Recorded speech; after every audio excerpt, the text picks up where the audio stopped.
we would never wear body armor during our patrols. Yeah. Right? Because the patrols, that's 12 hours of slow walking. You know, hand signals. You know, we would go days without a spoken word, just hand signals. All very slow, very calm. Every time you stop, you take a knee. Right? And this is your daily mantra. You go through it the whole day. And the more stuff you have on, the harder this becomes. And the more your attention goes to your kit and to your miserable little life, and less attention goes to where your attention should be.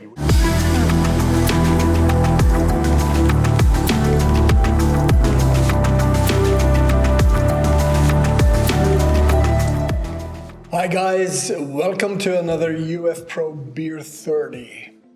I hope you have your drinks ready, your crackers in front of you, because today we have the great pleasure to be here with Boris and have a drink and a chat about the amazing life that you have behind you.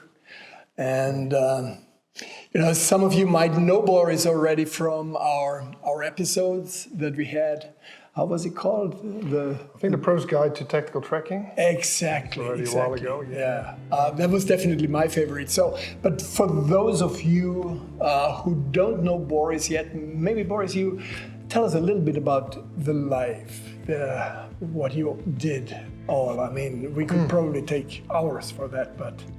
Yeah, I've been going for a while now. Yeah. But I think, you know, I was born in Germany, grew up in the Netherlands, you know, did my school and everything like everybody else, and then joined the military in 1994.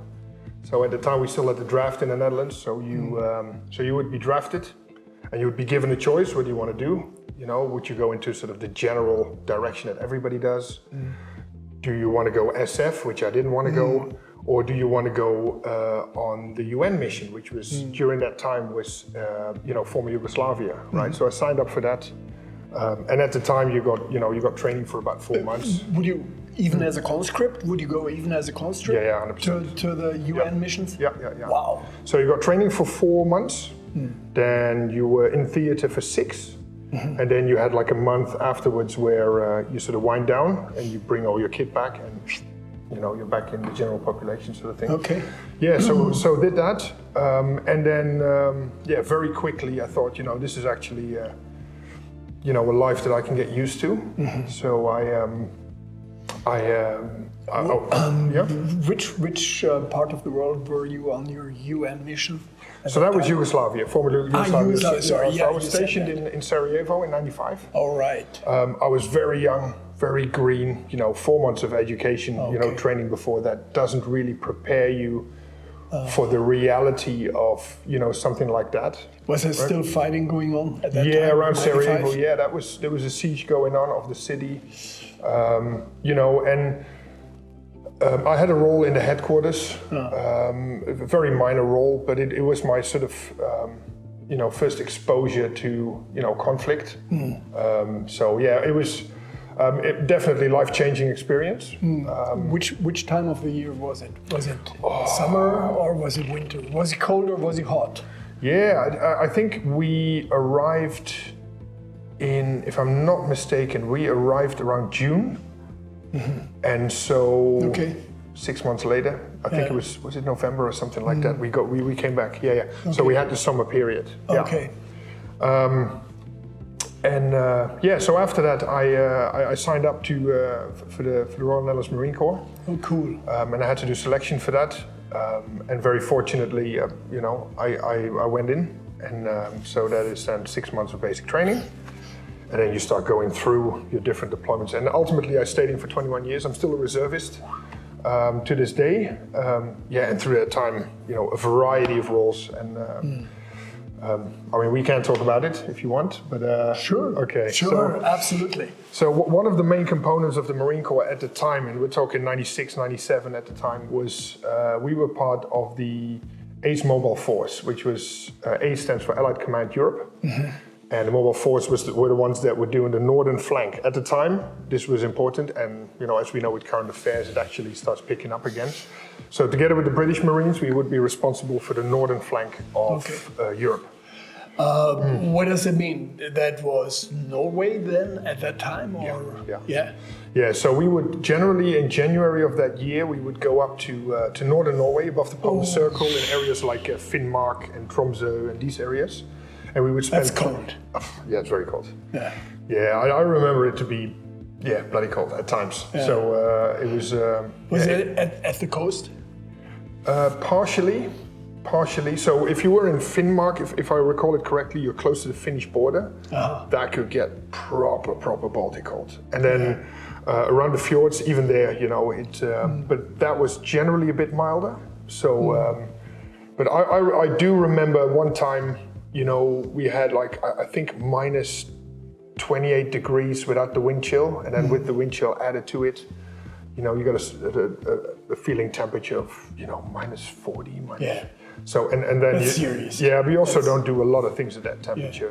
Because if you're outside, within a minute, exposed skin can freeze. Oh yeah. So obviously then it becomes very difficult to operate. Yeah. And it was all in the. Do you have any chance to attend that? I think there is a winter combat school in Norway. Did you ever have a chance to be there to train? No, we don't. We didn't do those. So it could be that it was found later. I'm not sure. There is a NATO winter combat school is in Norway. Oh right. And they're supposed to be really good. Yeah, I know the battalion that's sort of from that area. I think, and I hope I get the history of this right, but. So the 𝗕𝗲𝗲𝗿 battalion, who is responsible for that area of Norway as well, these were the winter specialists, right? 𝗕𝗲𝗲𝗿 battalion. 𝗕𝗲𝗲𝗿 obviously is also an area in Norway, but it's also a skiing technique. Yes, with the loose heels, right? Yeah, so, and back in the days, the Dutch Marine Corps was very much integrated with the British Marines. So we had a company that was part of a British battalion. It was called Whiskey Company. And I also think we had Juliet Company at some point. And so this was the company in the Marine Corps that would always go with the Brits to the northern flank every year. Okay. And they would also do, so in the winter, they would do winter warfare training, and then sort of in the fall, they would do mountain warfare training. So 3 months, 3 months. And if you'd done that 3 times, you would be awarded a badge, which we called, in Dutch is called the 𝗖liche het, which is the, 𝗖liche is doing that, and a head is a deer. So because there's a lot of strain in, for that deer, and that was actually a symbol, if I get it correctly, of the 𝗕𝗲𝗲𝗿 battalion, and it was awarded by the Norwegian military to the Dutch military. And to this day, if you do that full alliteration, you get awarded this badge. Cool. Right? Cool. Let me ask you a question here, because this is something which I rarely experience here in Slovenia, as our winters are not cold anymore. So I rarely get temperatures down to minus 10. What is it? I mean, what's your experience, especially with garments? How could you possibly operate in environments like that? Minus 28 with wind chill, minus 40. That it's almost impossible, isn't it? Or what kind of garments did you have at the time, or what would you have expected from the garments? So at the time, it was, in the Netherlands also we don't get these temperatures, right? So as a cloggy from the lowlands, it's quite a shock to get into these temperatures. But our instructors at the time, they were all, and to this day, are mountain leaders trained by the British, which is an incredibly arduous course, and I think one of the hardest courses that you can do in the Dutch military. Wow. It is becoming a specialist in Arctic and mountain warfare. These guys would go there, they would come back, and they would bring all the knowledge, and they would take us through the paces, and us being in a light infantry role back in the days means you carry your house on your back and you keep moving. Mobility is everything as light infantry. You got to be mobile. And they would take us through it. So generally the training would look, you would have like what they would call a novice ski and survival course. So novice means you're the first time in the Arctic. And a military ski instructor, qualification I did later as well, he would take you through, learning how to ski on these 𝗕𝗲𝗲𝗿 skis. How you can do cross country, how you can do downhill. And some people obviously, they went on winter sport, they're pretty good at it. I wasn't. I never went on winter sport when I was young, so I never went skiing, so I had to learn it there, and it was quite hilarious. Yeah, so, and they would teach us everything about, Arctic survival during that same period, navigation, important things like, which may seem arbitrary to others, but like tent routine, what do you do when you set up your tent? What do you do when you're inside? How do you do your watch duties? What are your priorities? How do you make sure that your body doesn't deteriorate over time? Because you don't want to sort of every day lose a few percent. You want to be, so you're eating a lot, you're doing like 6,000 kilocalories a day. Wow. There's a lot of eating involved. Snack packs on the way, a lot of sweet tea, a lot of sugars. And then, learning about, how to take care of your clothing, making it clean, making sure you got layers so you can adapt your layering to, the environment. Yes. Yes. Maybe this onion principle also. Exactly. Onion peel principle. Yeah, exactly. So when you're static, you very quickly have to put something warm on because your body immediately starts cooling down. And then as soon as you get started, there's a drill for it, right? So everybody's standing there waiting, and someone will say, okay, 2 minutes, right? So 2 minutes, you will start putting your stuff away. You'll remove your warm top, put it in your backpack, zip up. Then it's 1 minute. You put everything on, and these backpacks become heavier, sometimes 60, 70 tons. And the recce guys even get more. You put everything on, and you sort of balance yourself on the skis, and then you're good to go. Because what you don't want is, one person is ready, waiting, and the other one is still messing around with their stuff, right? So everything is about, minimizing exposure to stuff that to becoming like really cold. I found it really challenging, even in our temperatures here, to have cold temperatures outside and be very active. So because you don't want to build up too much moisture in your garment system, because otherwise you're freezing again very, very quickly. So I found this actually the biggest challenge that when you're on the move and then you're under heavy physical stress in cold environments, that you have the right type of clothing.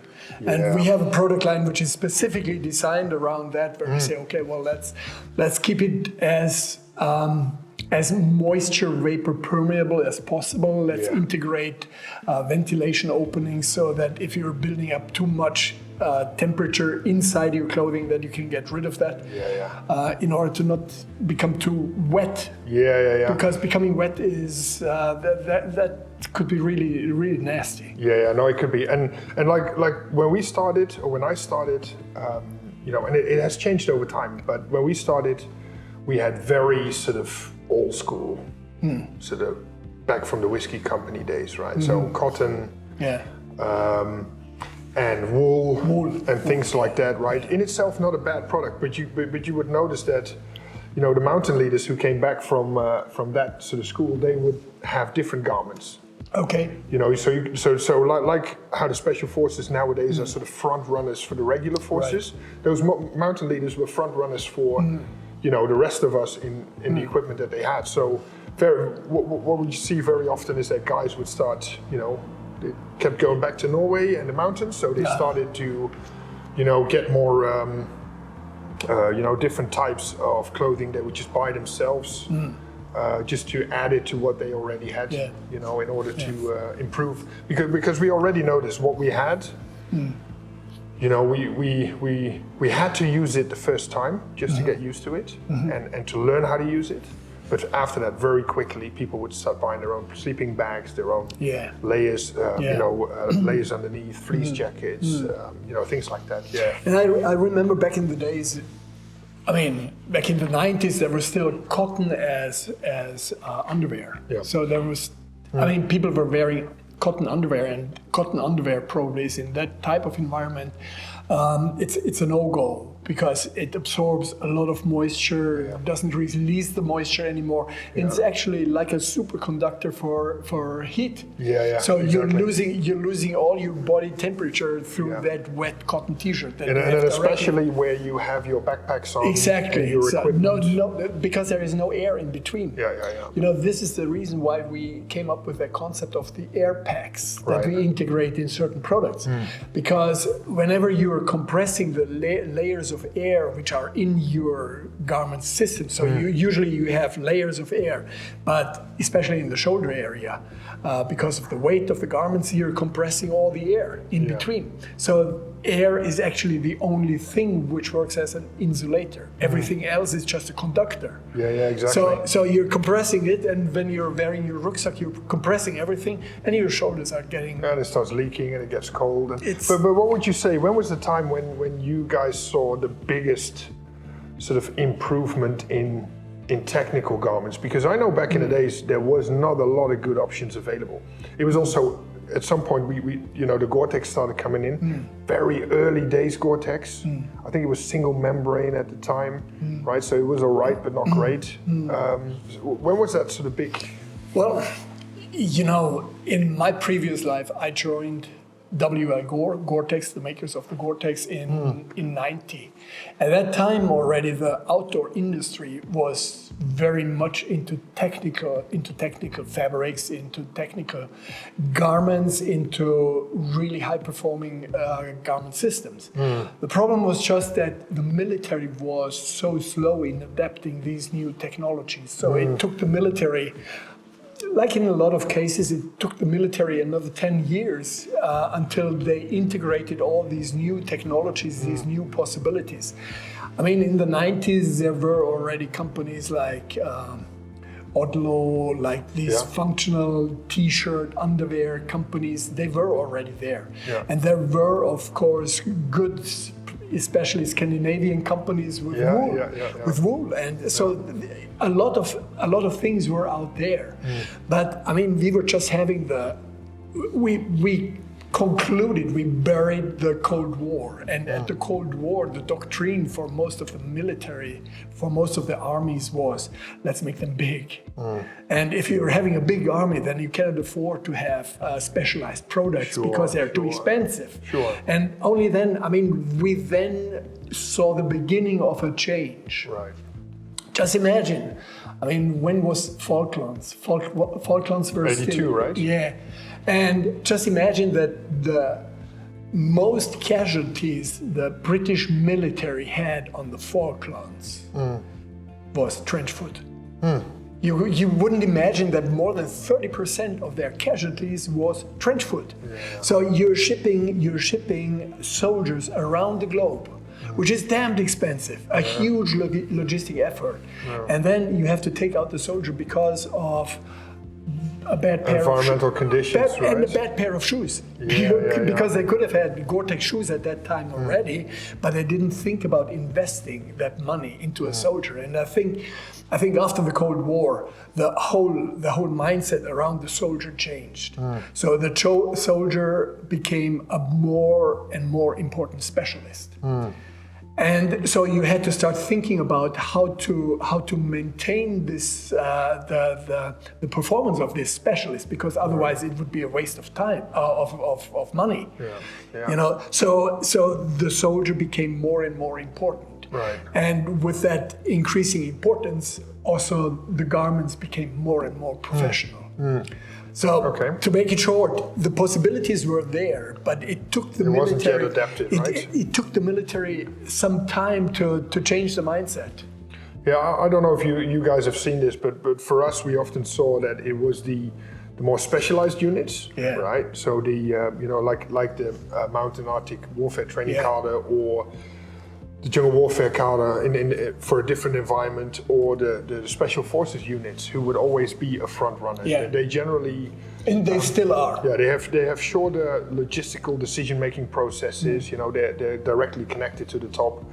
And they also have more freedom because they're smaller, and they need to be more versatile and more adaptable, right? So, and as sort of the main body of the Marines in this case, we would always see that and go like, that would actually be good. And then people would be buying it for themselves. And then over time, then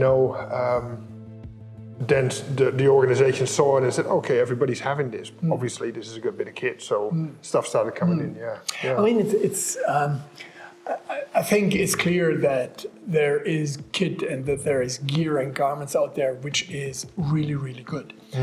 But sometimes it's just a matter of money. So the money is not there. Okay, now in these days, we we experience now a real change in thinking. So there is much more money going into defense. Right, So people have recognized that defending our country is becoming important again. Everybody was pushing that idea to somewhere of, it's part of the history. We don't fight for our country anymore. So we didn't have the impression that somebody is going to threaten us. And all of a sudden that has changed. Yeah, here we are. Yeah, that's very true. And that means also that more money is getting into equipment programs. What we experience a lot is that garments are always the last thing where the money is invested. And this is something which is really strange, because I think that's actually, I always say this is the first line of defense that you have on your body. It's your clothing.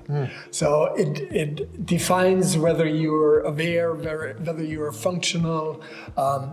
But I even see it in some of the returns that we are getting, that people still consider garments as, not that important. Why is that?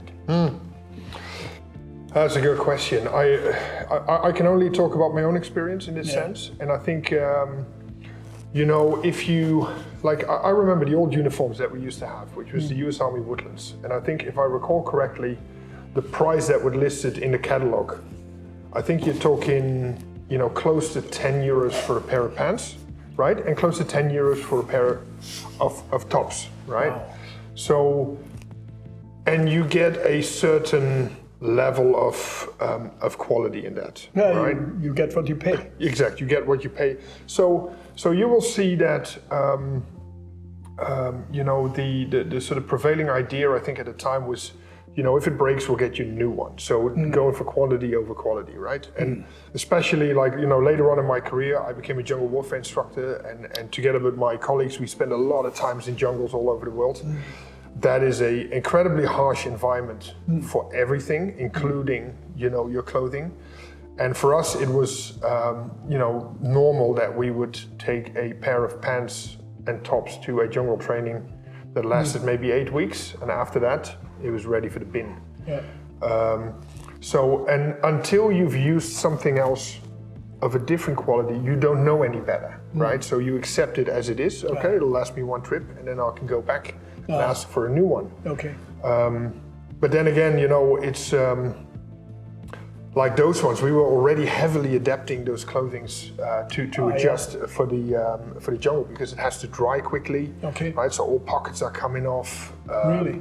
We would add a little pocket here for the compass. Because you always need to have your compass on you. Wow. You can imagine if you are, somewhere holed up during the night, and you're in a small team. You arrange an ERV, which is called an emergency rendezvous. So if something happens during the night, that's where all of us need to go to assemble. And at night in the jungle, this is what you see. You literally see nothing. You can't see your own hands in front of your face. So you need to be able to pull out your compass. You already put in the direction to the ERV, and then you can run there. So we would adapt all this stuff ourselves. But we would notice also very quickly that it starts deteriorating. So as you're wet all day, right? During the day you got your wet kit, at night you change to your dry kit. So you got the same thing on every day, and it never dries for the whole duration. You're wet, it's sweat, you're going into water, out of water, into water, out of water, it's raining. So, the cotton gets soft, right?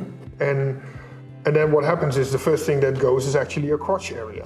You take a big step, you try to pull yourself on the embankment, and you hear, and now, when you're lucky, you got some cycling shorts on. If not, your junk's hanging out. Yeah. So now you try to sort of sew it up, which never works, obviously, in the field. And that's when it becomes prevalent that whatever it is you're wearing is just not up to the environment. And I think that I think you will only appreciate other, better quality stuff once you've been exposed to it and you've used it in the environment, right? Because also back in the days, in the jungle, cotton, nothing else, cotton. That is the thing, right? Natural fibers, for multiple reasons, mainly because the the sort of the artificial fabrics, I'm not sure it's the right name. Yeah, the synthetics at the time were not of the quality that we have today, right? So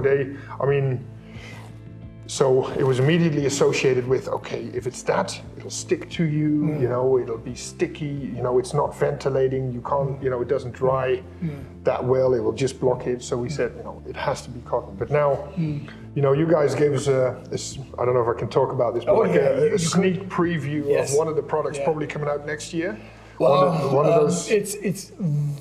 It's very far. It's really very far. Yeah. So it's specifically designed for that purpose. Well, I tell you what, we had a good chance to run around with that. Yeah.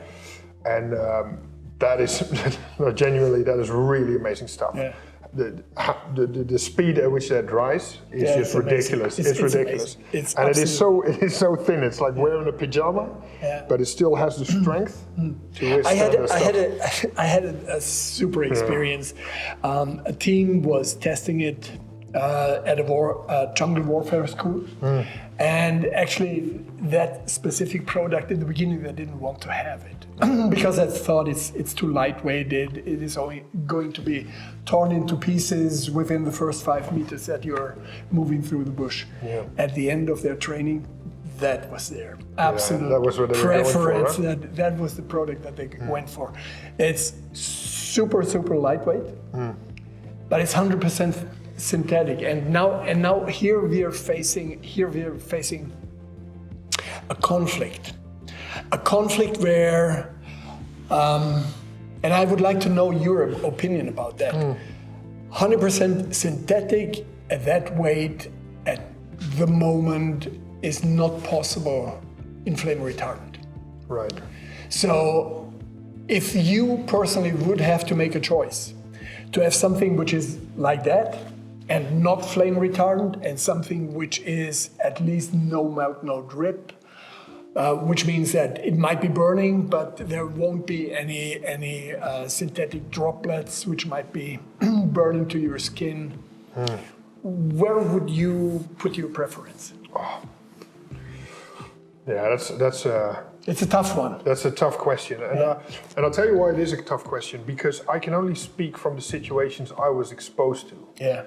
Right, and I never fought a war in the jungle. Yeah. Right, so which means I've only been exposed to training, exercises, and courses that we run. Right, which is still extensively in the jungle, but you don't have to deal with any of the stuff that happens in a real conflict. Yeah. Right, so from the training and that sort of mindset, the flame retardancy in that sense is not really important because you are not exposed to it. Yeah. How it would look in a real conflict, I find that very hard to judge. And I think that would be a command decision and not an individual's decision. So probably, you know, at that level, maybe starting at sort of the jungle warfare cadre and the SMEs as an advisory group to higher up, but also sort of the mil specs that they specifically look at, that would be guiding in that. Yeah. But for me personally, the lighter, the faster drying, the better it is for, you know, for me to be running around. I mean, and this is always I mean, there is, if you're talking about protection or protective equipment, you can protect yourself like a turtle. But at the same time, you're losing mobility, you're losing concentration because it might be heavy and not breathable. So you can protect yourself a lot, but you're losing a lot of agility, a lot of awareness, a lot of reaction and focus. On the other hand, if you say, okay, well, I have no protection at all, but I'm super agile, I have great awareness, I am totally focused, that is also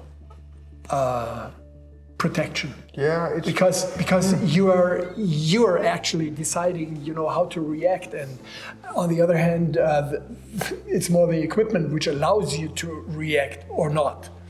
So it's always this passive and active protection. Yeah, that's exactly so. So like you know, and again, specifically jungle environment, right? So you're talking, you know, triple canopy jungle. Yeah. It's wind still all day. You never see the sun unless you're near a river or a clearing. Humidity is high, 80-90%, right? And when it's raining, even more, 30-35 degrees.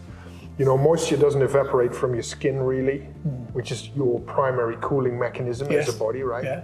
So you're always in that sort of situation. And as you say rightly, mobility has its own safety. Absolutely. Because if people cannot pin you down, that comes with safety and awareness as well. So the way we would do it is, you know, we would never wear body armor during our patrols. Yeah. Right? Because the patrols, that's 12 hours of slow walking. You know, hand signals. You know, we would go days without a spoken word, just hand signals. All very slow, very calm. Every time you stop, you take a knee. Right? And this is your daily mantra. You go through it the whole day. And the more stuff you have on, the harder this becomes, and the more your attention goes to your kit and to your miserable little life, and less attention goes to where your attention should be, which is outside, right? So, so the way we would solve it is we would bring our helmets and body armor, but it would be in the backpack. Okay. And if a situation would arise where we had to do, you know, maybe an attack, a camp attack, or we had to do an ambush, or we had to do something, that's where you put it on. It's for a short duration, but you already notice as soon as you're through that thing, you know, it's back in. It goes back in, and you sort of, you know, and you're able to maneuver. So, and that's also the thing, you know, and I think, you know, the best quality clothing can have is that you don't notice it. You don't think about it. It's there, you know, but you don't think about it. Yeah, that's actually always what drives me. Okay. So all my product development thinking goes into, I don't want the operator to think about the pocket, the knee pad, the whatever. So it's there where he needs it. If he doesn't need it, he doesn't even think about it. So it's good that you mentioned, because that's exactly what's driving our efforts in product development.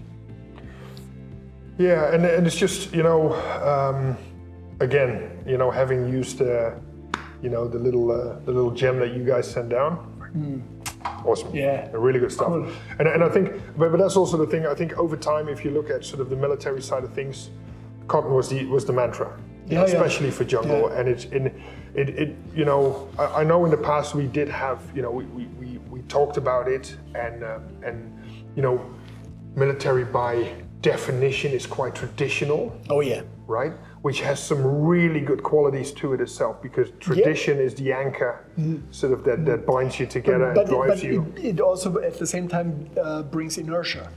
To some extent, yeah. So you know, and so, but you will always have sort of the early adopters that are running around, and they say, okay, but you know, everybody says this is, you know, we do it because we've always done it. Yeah. But let's have a look at a few other things, and then, you know, things start to change. And you know, if I'd love to have this, you know, back in the days when I was, you know, doing the hard yards, and it was, you know, really good. So the next generation will get it. That'd be awesome. Yeah. So and then, where did you end up after the military? Yeah, so you know, I was in the Marine Corps, which is traditionally, you know, on the border of land and water. I don't know, in hindsight, exactly why I chose it, because I'm not a big fan of water, especially open water. I get seasick fairly quickly. Also, you know, it's just not my domain, which is weird. I always like the land stuff. So I did, you know, I did the Jungle Warfare Instructors course. Then I went into the Sniper Training Team cadre, which is more land stuff, you know, more, you know, detailed, customized.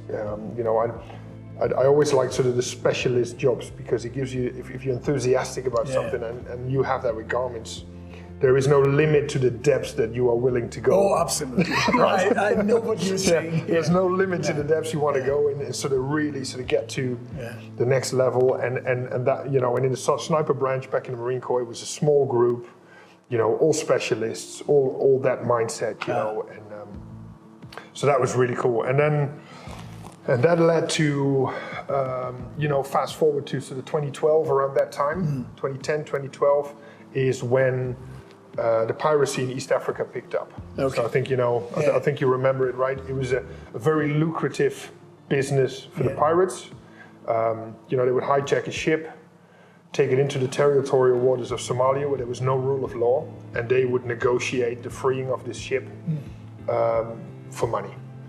And that sometimes went, I know a few guys in Kenya that were involved in the money drops, and it's like literally fly like a little Cessna plane across the border, have the money like 50,000 to 100,000 US dollars, even sometimes into the millions in duffel bags.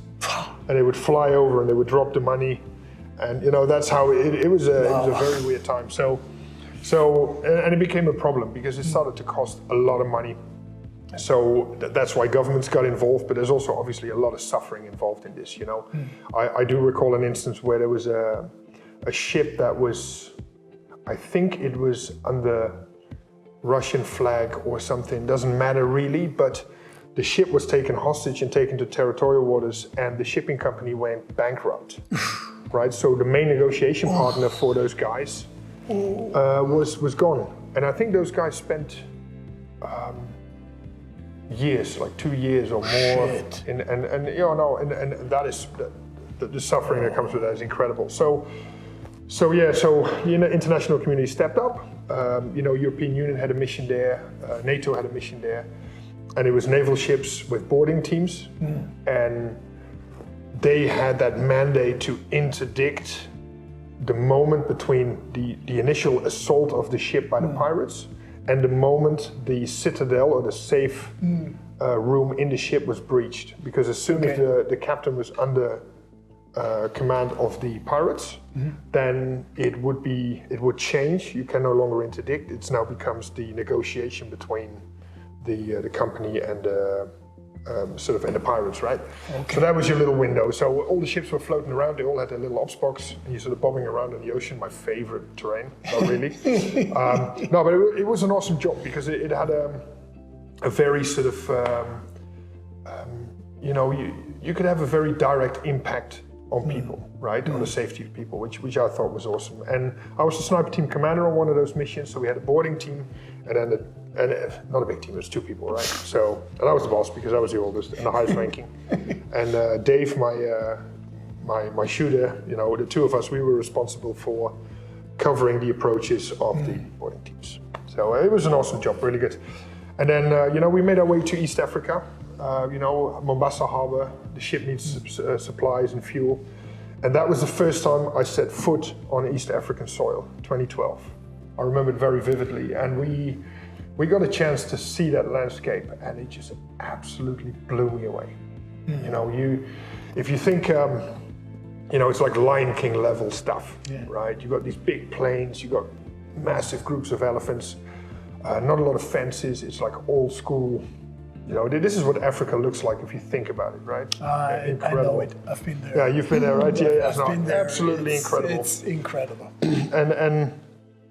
And I really took to it, and at some point, we also saw the impacts of poaching, an elephant that was poached, and it's one of those things where it sort of plants a little seed in your head, and you go like, I'm blown away by this environment. I'm touched by the uselessness of the killing of one of these magnificent animals, and I'm not overly sentimental with animals. Things have their cycle. Sure.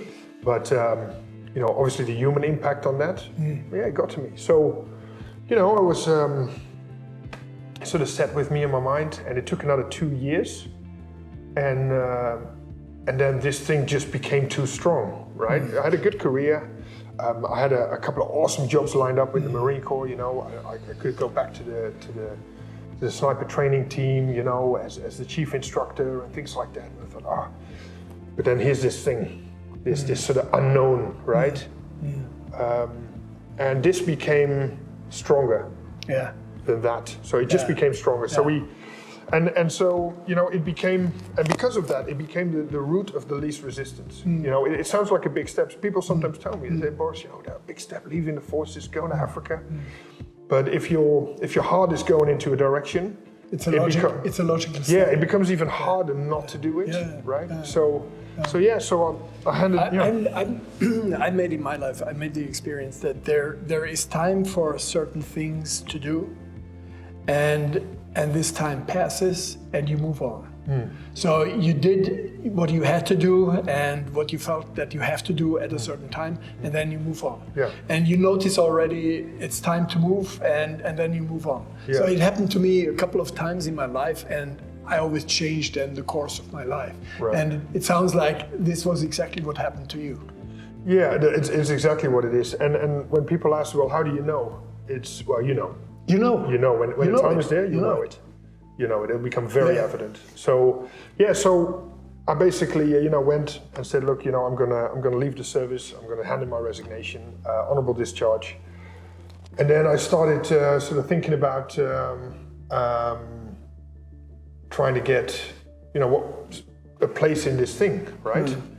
And the way that happened was I started going to conservation organizations and started going into, here I am. I don't understand the problem, but I really want to be part of this. So, these are my qualifications. Take me along as your instructor. I'll do it for free. I want to understand the problem. Okay. And I started going to all these different places. I went to Thailand. I went to Belize. I went to Ghana. I went to Kenya. Seeing all these ranges, they all love training. I also saw that training of outside people coming in for a short duration is fairly limited in the outcomes. And that's when we started what I'm doing now, which is Lead Ranger. And Lead Ranger is sort of my organization currently is training trainers in Africa. So we take park rangers and train them up to be trainers for their peers. And it's a longer term program. We've been doing it a few years now. It's going really well. We're expanding massively, and my team is all sort of, almost all of them are Africans, former rangers who are now instructors going out throughout Africa, training their peers, and that's absolutely beautiful. Yeah. And tracking is part of that training. Teaching tracking. It is, yeah. How did you come to tracking? Oh, by the way, you want another beer? I'd love another beer. Yeah, me too.